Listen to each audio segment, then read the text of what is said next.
Doctor Rajkumar ಅವರು ಒಂದು ಅನುಭವದ ಕತೆ ಹೇಳ್ತೀನಿ ಕೇಳಿ. ರಾಜ್ಕುಮಾರ್ ಅವ್ರದ್ದೊಂದು ಕತೆ ಹೇಳ್ತೀನಿ, ನನ್ನ ಕಣ್ಣಲ್ಲಿ ಕಂಡಿದ್ದು.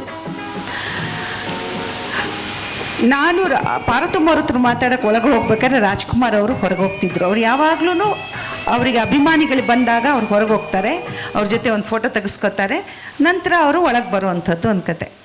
ನಾನು ಅಮ್ಮ ಹತ್ರ ಮಾತಾಡಿಬಿಟ್ಟು ಬೇಗ ಹೊರಗೆ ಬರ್ತೀನಿ. ಬರುವಾಗ ನಾನು ಕಂಡ ದೃಶ್ಯ ಏನಂದರೆ, ರಾಜ್ಕುಮಾರ್ ಅವರು ಹತ್ರ ಒಂದು ಕಾಲಿಂದ ಒಂದು ಕಾಲು ತೆವಳ್ಕೊಂಡು ಒಂದು ಹಿಂಗೆ ಕೋಲಿಟ್ಕೊಂಡಿರೋ ಒಂದು ಹೆಂಗಸು, ವಯಸ್ಸಾಗಿರೋ ವೃದ್ಧೆಗೆ ಹಾಗೆ ಬಂದು ರಾಜ್ಕುಮಾರ್ ಅವ್ರು ಹಿಂಗೆ ಕಾಲು ಬಿದ್ದಾಗ ಅವ್ರ ಕಣ್ಣಲ್ಲಿ ನೀರು ಬಂದುಬಿಡುತ್ತೆ ರಾಜ್ಕುಮಾರ್ ಅವ್ರಿಗೆ.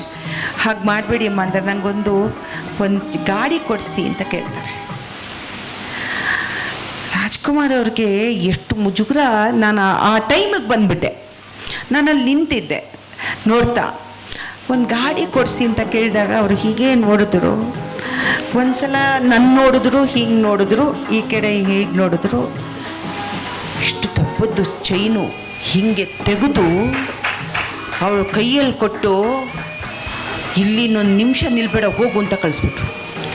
ನೀನು ಇದರಲ್ಲಿ ಗಾಡಿನೂ ತಗೋತೀಯಾ, ನಿನಗೆಲ್ಲ ನಿನ್ನ ಜೀವನ ಪೂರ್ತಿ ನಿನ್ಗೆ ಒಳ್ಳೇದಾಗುತ್ತೆ, ಹೋಗು ಅಂತ. ರಾಜ್ಕುಮಾರ್ ಅವ್ರು ನನ್ನನ್ನು ಹಿಂಗೆ ನೋಡಿದ್ರು. ಆ ನೋಟದಲ್ಲಿ ಒಂದು ಸಣ್ಣ ಕೋಪ ಇತ್ತು, ಒಂದು ಆತಂಕದ ಭಯ ಇತ್ತು. ಹಿಂಗೆ ನೋಡಿಬಿಟ್ಟು, ಜಯಮಾಲಾ ನೀನೇನು ನೋಡಿಲ್ಲ, ನಾನೇನು ಮಾಡಿಲ್ಲ. ಎಂಥ ಕಲಾವಿದರು ಯೋಚನೆ ಮಾಡಿ.